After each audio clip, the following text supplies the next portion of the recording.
The temptations that come our way are usually very strong, very deceiving, very enticing, very convincing. Our flesh are not equal to the temptation that comes from the enemy. Jesus told his disciples, "Watch and pray, lest you fall into temptation.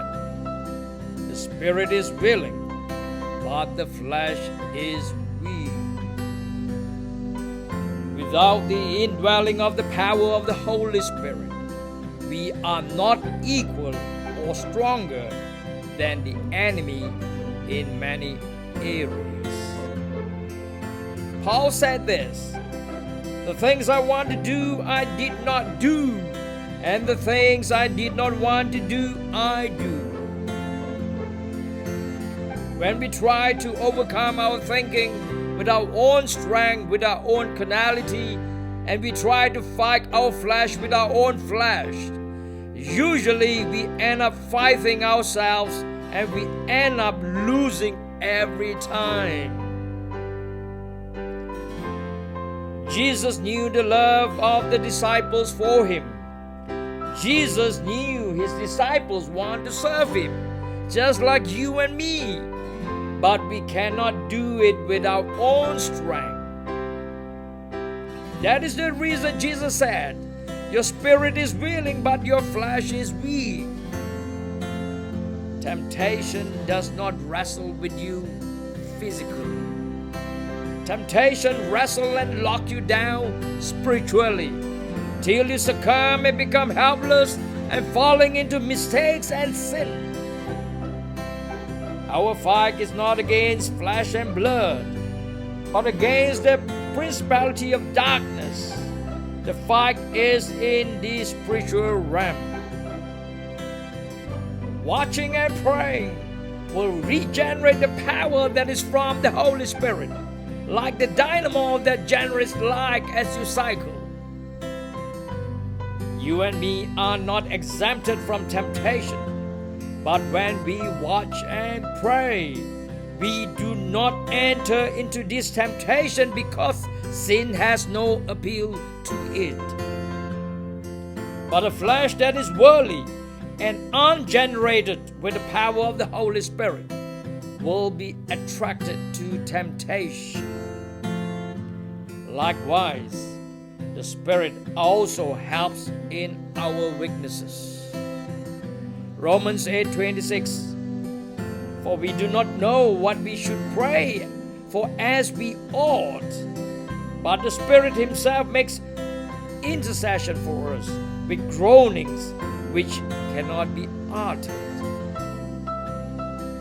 The Bible speaks of manifold temptations, meaning there will be many types of temptation.